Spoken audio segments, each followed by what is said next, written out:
Hey guys, what's up? It's me, Thomas. Tonight we're back here with the kill count, and today, well, we got ourselves a lot of living corpses tonight, because we got Re-Animator from 1985. So, yeah. Basically, dude figure out a way to bring people back to dead. Back from the dead, sorry. I don't know why I said back to dead, sorry. Yeah, big cost. You'll see. Anyway, time to meet Herbert West again. So be sure to like, subscribe for more. Hope you enjoy. Wish me luck, cause hope you got a knife ready. Let's go. Hey everyone, for those of you who don't know, I had a real tough time getting this kill count approved by YouTube because of the graphic nature of Reanimator. Even though I censored pretty much everything, for a minute there it looked like I'd have to release it completely demonetized, which would be a big bummer for me and my editing team who spent a lot of time working on it. Then Movement came to the rescue. Movement, spelled MVMT, ended up being the MVPs since they reached out to me and offered to sponsor this video. That means I get to release it, along with the explicit version, for free, while we at Dead Meat still get compensated for our work. I guess you could say they reanimated this kill count for everyone to enjoy. Maybe they reached out because they know how hard it is to start a business, since Movement was founded by two broke college kids who liked stylish watches that they just couldn't afford. Now they make their own watches that are high quality but affordable, with sleek, minimalistic design. They also sell sunglasses and other accessories for men and women, like their blue light blocker glasses Everscroll, which are designed to help protect your eyes while you spend hours staring at a screen. Like, you know, when you're editing a half-hour-long kill count. So check out their products and show them some thanks by going to mvmt.com/deadmeat, which will give you a 15% discount at checkout. That's a nice discount. That's mvmt.com/deadmeat for a 15% discount at Movement, the company that brought the Reanimator kill count back to life. Thanks, Movement. You can watch the explicit version of this video by clicking up there or by following the link in the video description. Or you can watch the tamer blurred version by not doing a gosh darn thing, since it's starting in 5, 4, 3, 2, go. Let's go. Welcome to the Kill Count, where we tally up the victims in all our favorite horror movies. I'm James A. Janice, and today we're looking at another one of my personal favorites, Reanimator, released in 1985. Based on a serialized short story written in the 1920s by H.P. Lovecraft, Reanimator is the first film made by Stuart Gordon and Brian Usna, two science fiction-y body horror filmmakers who are responsible for a litany of cult classics. Though so far, their only work to get kill counted has been Usna's Silent Night, Deadly Night 4 Initiation, that real weird cult one with all the witches and the bugs. Reanimator, which probably remains the best film made by either of these two gentlemen, was directed by Stuart Gordon, who had come from a background in theater. In fact, he was so unfamiliar with how film sets work that he had to be guided and helped by his director of photography, Mac Ahlberg, an awesome Swedish cinematographer who would go on to shoot 6 more of Gordon's films, including From Beyond, which featured some of the stars of Reanimator. Although he was new to filmmaking, Gordon and producer Brian Usna knew exactly what they wanted to accomplish with Reanimator. Their goal was to push the boundaries of the genre and make a movie as gory and sexual as possible. And spoiler alert, they fucking succeeded. In fact, Reanimator is so fantastically graphic that it was released unrated, since the filmmakers knew the MPAA would have a shit fit over everything happening on screen. I didn't like the idea of somebody telling us what we could or couldn't do with it. Obviously. Well, too bad some of the Friday the 13th people couldn't learn that lesson. Like, Jesus, the MPA were all over their asses, and Reanimator was like, you know what, fuck it, we'll just do it unrated. It won't matter. I guess they were just feeling like it. Fuck it. Which, I guess it really helps the film, considering, you know, reanimated bodies and all, so it makes sense. Anyway.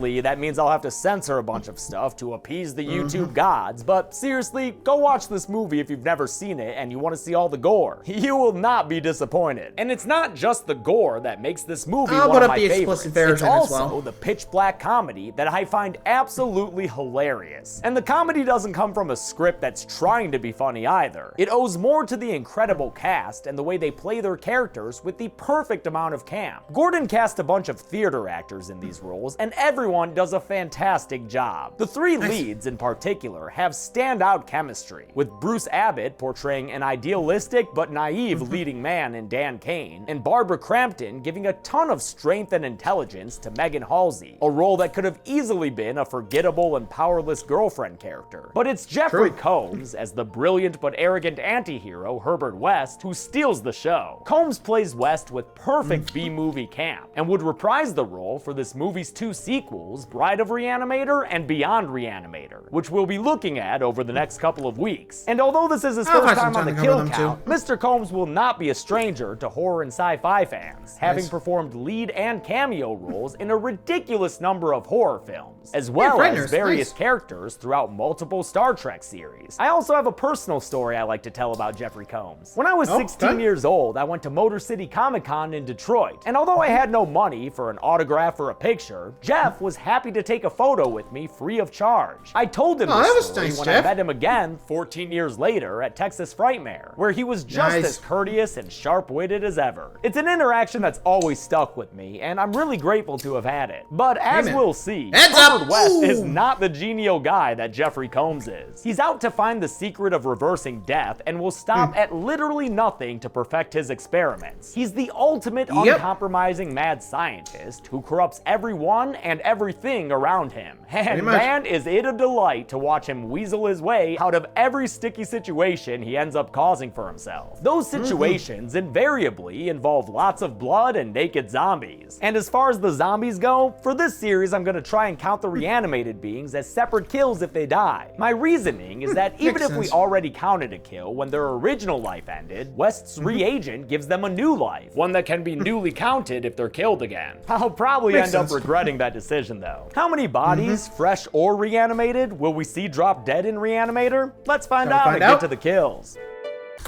Yeah, like I said, dude's trying to bring people back to life. So I think he said there was like a window of time that he could do it.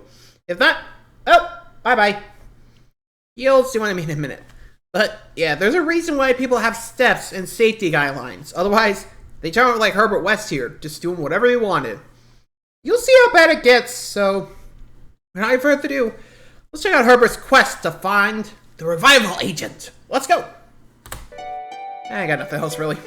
The movie begins at Universitat Zurich, an institute for medicine. There's a ruckus going on in Dr. Gruber's room, and when the university staff breaks in to see what's going on, they find a squirrely Herbert West leaning over the doctor's body. We're only a minute into this movie, but Reanimator wants you to be into it, so it kicks off with a gruesome kill when a reanimated Dr. Gruber dies right in front of all these terrified people, his eyes bubbling up like face cauldrons before bursting a stream of blood into this poor lady's face. Damn! This kill, part of the cold open that Brian Usna came up with, was executed by the late horror mainstay John Buechler, who used inflatable bladders and blood tubes to achieve this nasty and memorable effect. Usna's cold open also succeeds in showing the audience exactly the type of person Herbert West is after only 2 lines of dialogue. Of course he's dead. The dosage was too large. You killed him. No, I did not.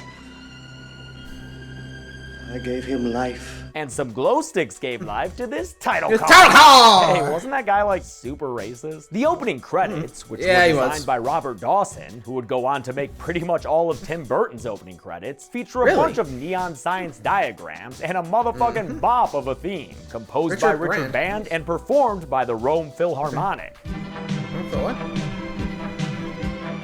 Nice.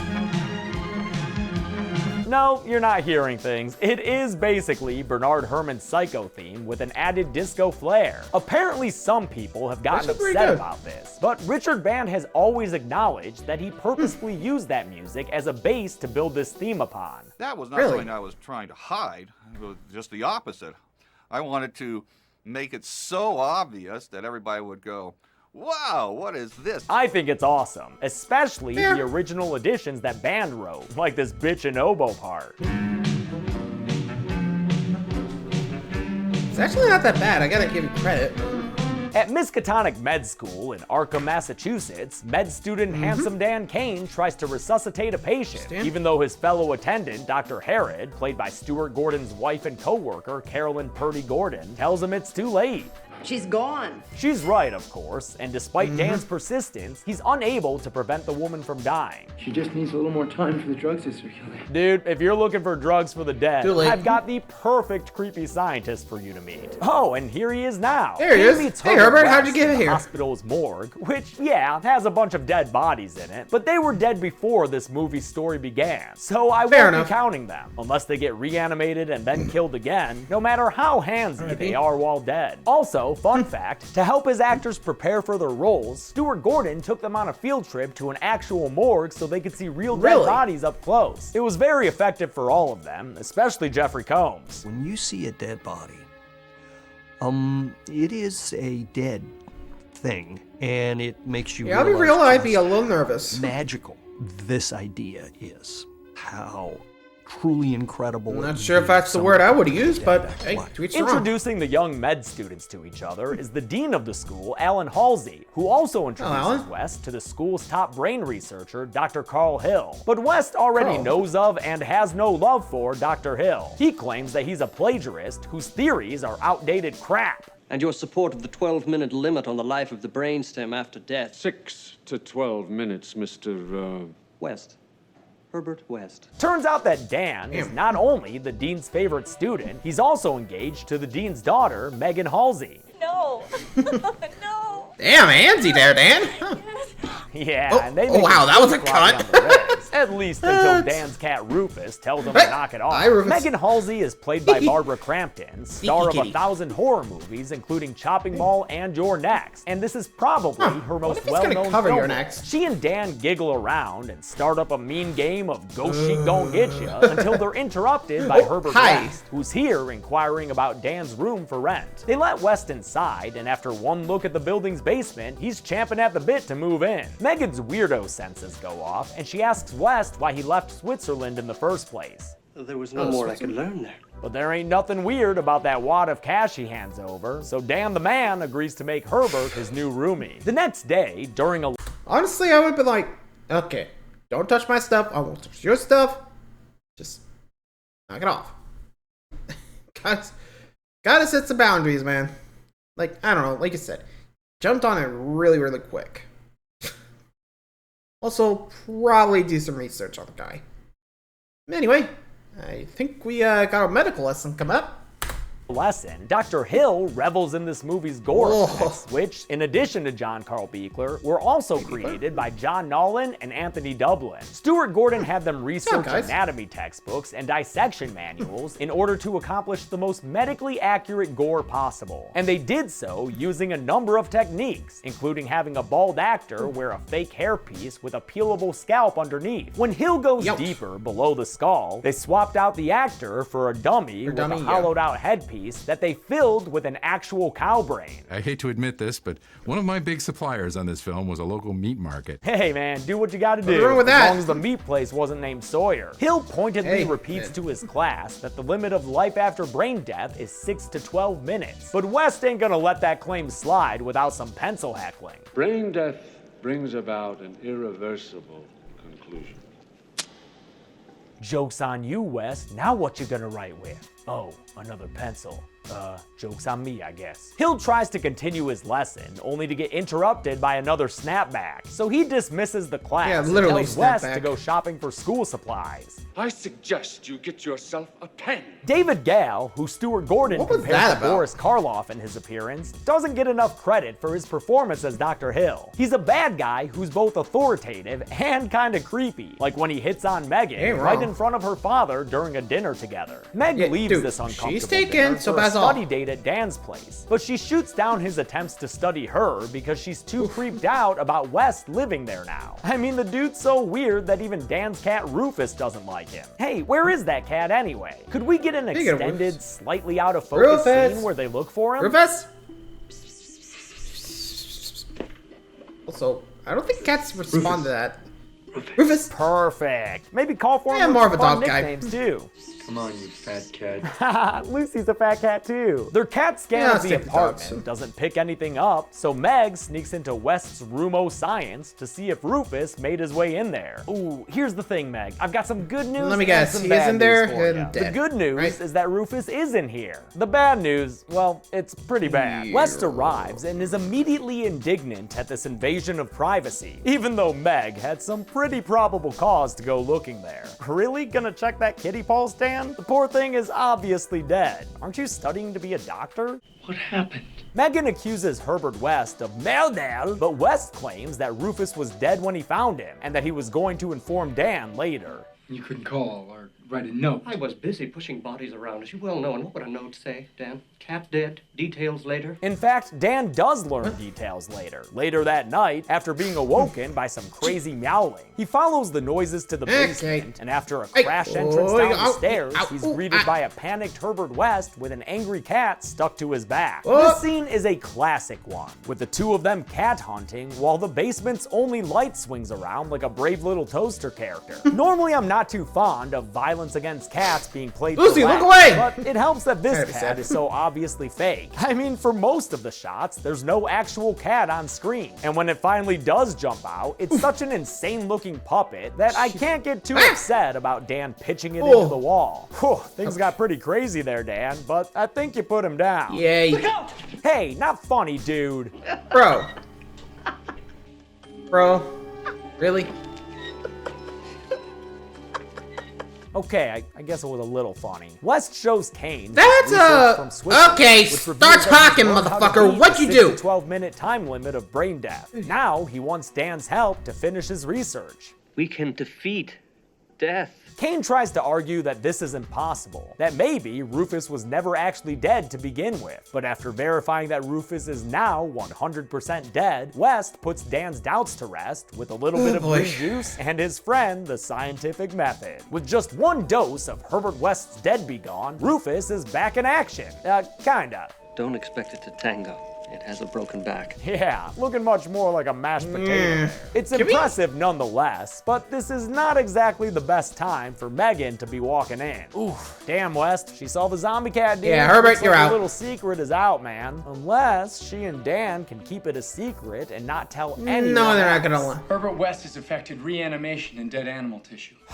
Dan. Dean Halsey ain't putting up with these Frankenstein tales one bit, and he gets so enraged about this inappropriate use of science that he kicks Herbert West out of the school and rescinds Dan's student loans, essentially ending his education as well. Damn, Seriously? I bet Dan thought he'd be safe by getting engaged to the boss's daughter, but I guess he didn't have any luck with that old Triple H strategy. Dan talks his way into the school morgue, smuggling West in with him as well, and together, the bros look for the perfect cadaver to use as a human subject. West settles on a John Doe who arrived earlier that evening with minimal tissue damage, and as Dan records a medical entry, West administers 15 cc's of his finest glowing reagent, which, as Mr. Combs himself told me this year, is simply glow stick juice. They apparently used over 900 glow sticks for the movie's reagent. But just remember, no matter how tasty it looks, don't drink it.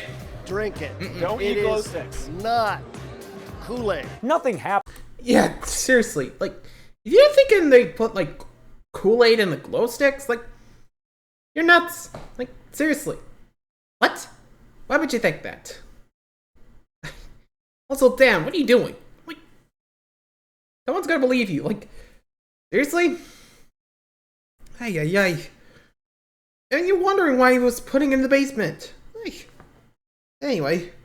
Happens at first, so West double doses, which, as any amateur with edibles could tell you, is a huge mistake. I mean, look at this dude. He's tripping hard, man. We get another memorable scene as this naked zombie manhandles the two med students and shows them just how defined his face is. Those were accomplished in a manner similar to Dr. Gruber's exploding eyes, with inflatable bladders underneath a thin prosthetic on the actor's face. And the dude playing this muscly morgue man is Peter Kent, a 6'5" stunt performer who was also the workout partner, stunt double, and personal friend of Arnold Schwarzenegger, filling in for the Austrian on the set of Terminator, and once even being mistaken as his twin.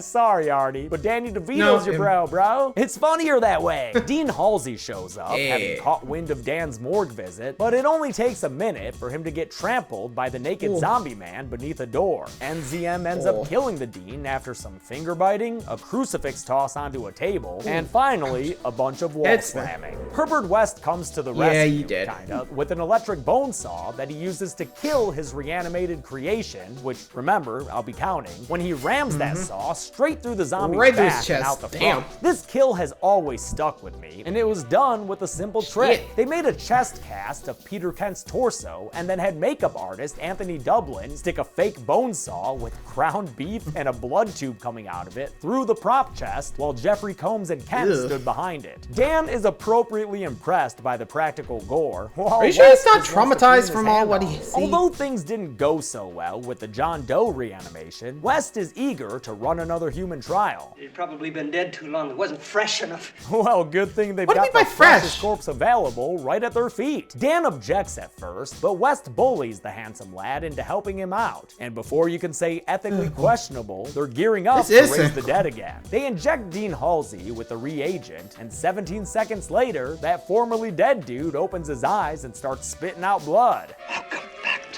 Well, it's good to be back, Herb. Don't let the blood spittle tell you otherwise. Halsey's so happy he could choke someone. In fact, he could choke 2 people. He's so pumped to be alive again. Megan, eager to find out what's going on for herself, sneaks down to the morgue and once again makes an entrance with unfortunate timing, which scares her reanimated father into a corner. While Megan cries over the state of her dad and West makes up some bullshit excuse for the security guard, Dan Kane collapses onto the floor in a fit of shock. There now. I'm surprised he didn't Eventually, puke. You'll get used to all the crazy shit I talk you into. Dean Halsey is put in a straitjacket and placed under the care of Dr. Hill, who keeps him in his office behind a one-way mirror. And I want to give props to actor Robert Sampson for his role as Dean Halsey. It's easy to forget about this performance with all the other acting heavyweights in the cast, but the dude is basically playing 2 roles in this movie. And the difference between him when he's alive and him when he's reanimated really drives home how unsuccessful West's reagent is. Dr. Hill wants to know why Dean Halsey is so different all of a sudden and plans to perform a bit of brain surgery to figure it out, just as soon as he's finished hitting on Megan against the mirror. Yeah, good thing her pops is there to break that shit up. As a bereaved Megan learns from Dan that her dad's not crazy, he's just dead, Dr. Hill makes a house call to Herbert West's basement laboratory. He tells his pesky ex-student that he knows Dean Halsey is a reanimated dead man, and then tells West to hand over the reagent so he can take credit for the discovery.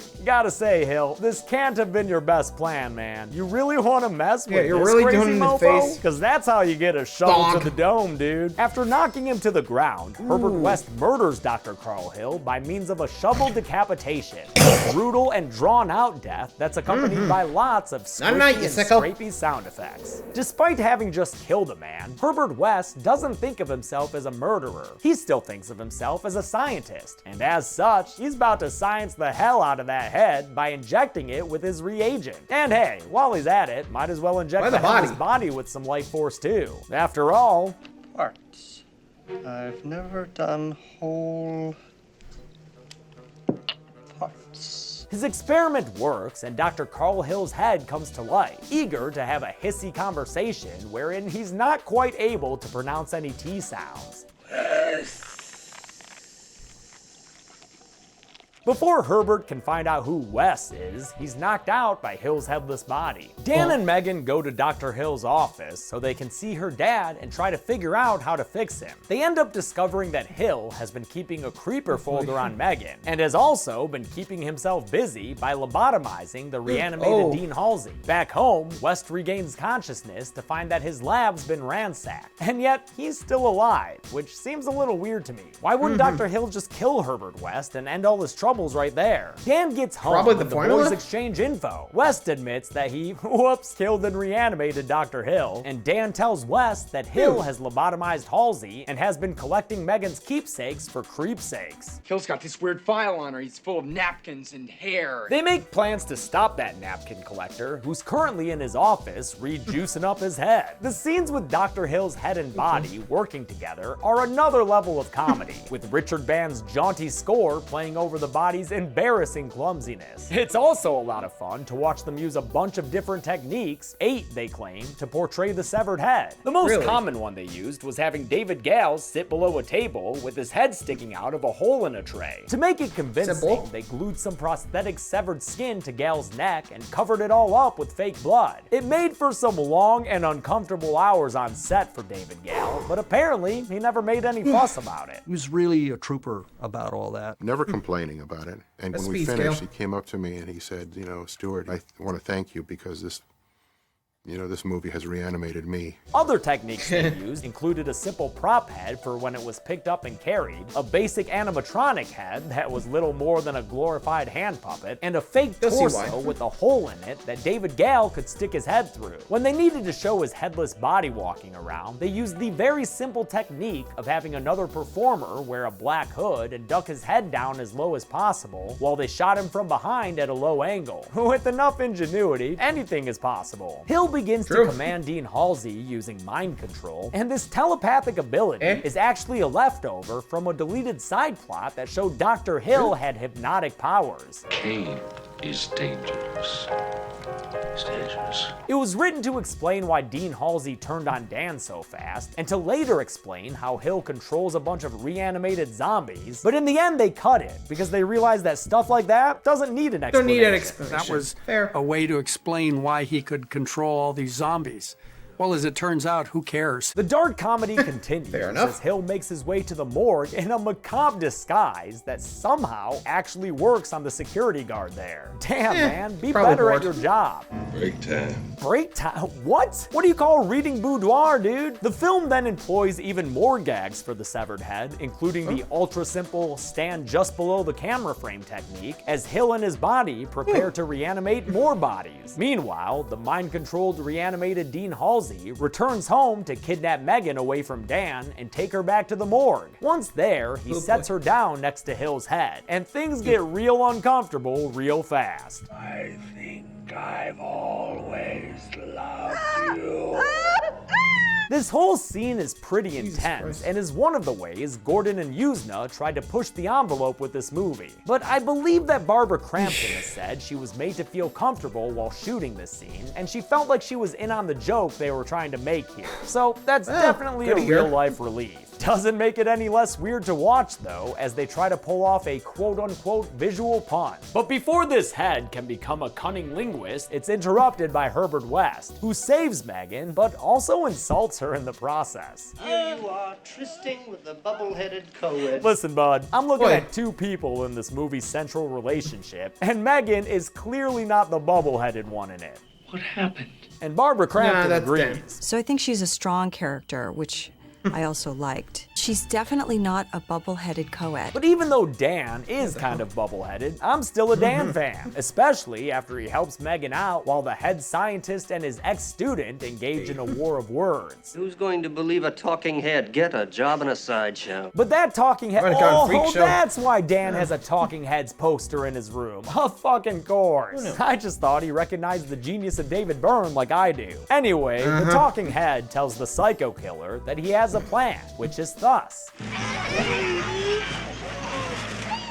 Yep, a bunch of he's been busy with the reagent. This armada of the Reanimated was designed by John Buechler, who made sure to give each of them a distinct look and deadly backstory. For instance, one was designed to have been run over, while another looked like he had been shot in the face with a shotgun. Bedlam breaks out as the naked Reanimations knock down Dan and Megan and hold West captive, all while Hill brags about having found a way to control these ex-corpses. Hey, give me power. Dreamed of power.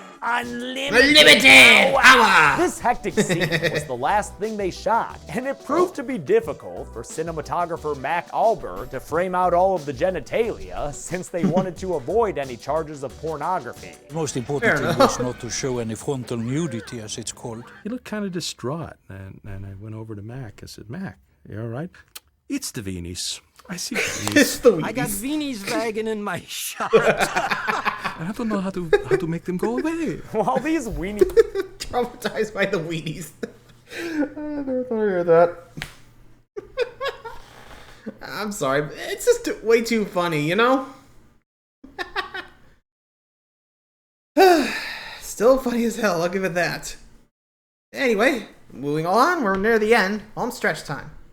Wagging bodies take a laser to West's head, Megan manages to break through to her father on an emotional level, which causes him to disrupt Dr. Hill's killing procedure by knocking his headless body into the hallway and headbutting his, head. As Dan tries to corral Megan out of there, and West sticks some more serum into Dr. Hill's body, Dean Halsey finishes off the reanimated Dr. Hill head, which I'll count as a kill, by squeezing it and chucking it against the wall outside. Yeah, security guard guy. Yeah, Doc, you might want to run. Deal with this shit. Just take a sick day on this one, dude. The smooshy head thrown by Halsey there was sculpted by Anthony Dublin on set, and was pretty much just a big hamburger patty with a wig over it, which, yeah, may be a little crude, but man, does it make a good splat. I won't count Hill's reanimated body as a separate kill, even though it cracks open and spawns a nasty tentacle out of its chest in reaction to the overdose West injected. They shot that intestinal tentacle grab in reverse. They started with it wrapped around Combs' neck, pulled it off of him through a hole in the wall, and then simply reversed the footage for the movie. It leaves West a little tentacle-tied as chemicals are spilled throughout the room, and although Dean Halsey helps free Megan from another attack, he is then killed again when he's ripped apart by the other reanimations all converging on his body. Rest in peace, Zombie Halsey. You came around in the end there, even if you did strip your daughter down for a severed head to harass mere moments earlier. Before being dragged away completely, West tosses his bag with his notes inside towards the door, and Dan dutifully grabs it on his way out. He and Megan are chased by a necky zombie down the hall. Don't go to the elevator, go for the door. Burnt zombie who ends up choking the shit out of Megan in the elevator. Dan grabs a fire axe and severs the zombie's barbecued arm, and they did this by having an amputee wear a prosthetic arm which was all covered up by the burn effects. As Dan tends to Megan's unconscious body, the arm keeps twitching away like an Evil Dead gag, accomplished in the very simple way of having a dude under the floor stick his arm through a hole. And no, I won't count either of those reanimated zombies in the hallway as kills. I don't know, I just feel like they're stronger than what happened to them. Dan carries his fiancée through the turmoil of the hospital and into a room where he tries to paddle her back to life, but not even a record number of verses of staying alive can do anything to save her. And Megan Halsey dies in the hospital room as a result of getting strangled. Damn, Dan, I'm so sorry that your fiancé's dead. Wait a minute, dead, eh? Didn't I just pick something up for that? The movie ends with handsome Dan loading up a syringe with glowy goodness and going to administer it to his deceased fiancée Megan. Freeze frame, fade out, except the serum, keep that shit glowing. How many people died in Reanimator in spite of or because of Herbert West? Let's find out at the numbers. Nice edit. Well, let's see the final By count. my count, there were 8 confirmed deaths in Reanimator, and the victims consisted of 2 living women, 2 living men, and 4 reanimated men, giving us a pie chart with some stripey dudes. Cool!